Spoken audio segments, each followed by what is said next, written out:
You're watching 48 FastCast. Good Monday afternoon, everyone. I'm Liz Hurley. Thanks for joining us for a quick look at some of the major stories we're covering today. Unfortunately, several of our big stories deal with accidents involving teenagers. 15-year-old Branson Peppers died after an ATV accident over the weekend. The teenager was killed in a wreck on Cox Gap Road near Sardis City Saturday. He was a sophomore and football player at Sardis High School.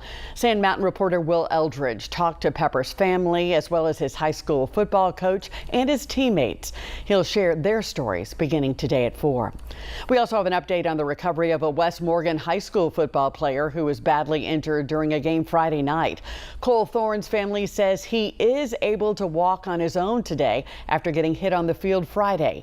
He gave a double thumbs up as he was loaded onto an ambulance then. The team says he had to have surgery for a brain bleed. Today at 4, reporter Callie Neese has more on Cole's recovery and his focus on healing. Vape products in Decatur are about to get a whole lot more expensive. The city council voted to approve a 10-cent tax per milliliter on vape products sold within city limits, which will fall on either the wholesaler, the consumer, possibly both. This will take effect exactly a year before the rule was implemented statewide, which is October 1st, 2026.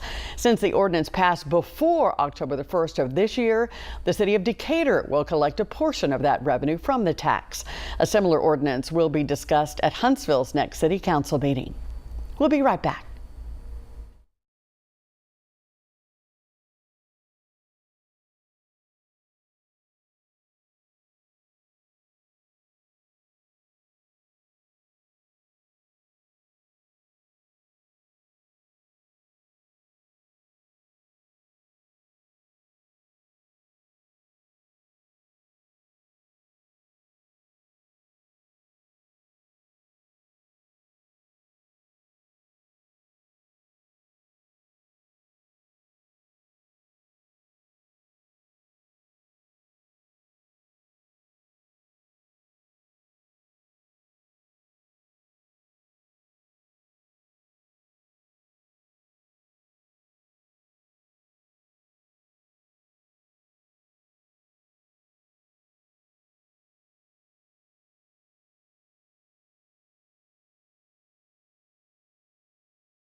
Now, your first alert weather with Chief Meteorologist Brad Travis.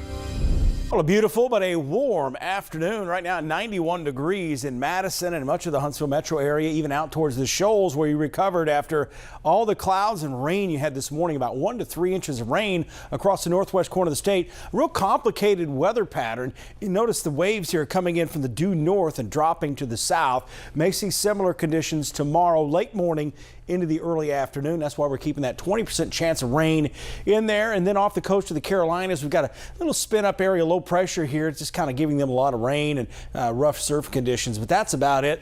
Gulf looks pretty good. Nothing threatening hurricane wise in the immediate future, at least for us nearby the Gulf. Here's your rain forecasts. 20% tomorrow, similar to what we had this morning. In fact, you got a lot more rain than we anticipated, and that's a possibility even as we head into tomorrow as well. And then another chance, 20% Saturday, ahead of a main frontal boundary that's going to come through and bring back those fall-like temperatures for a few days.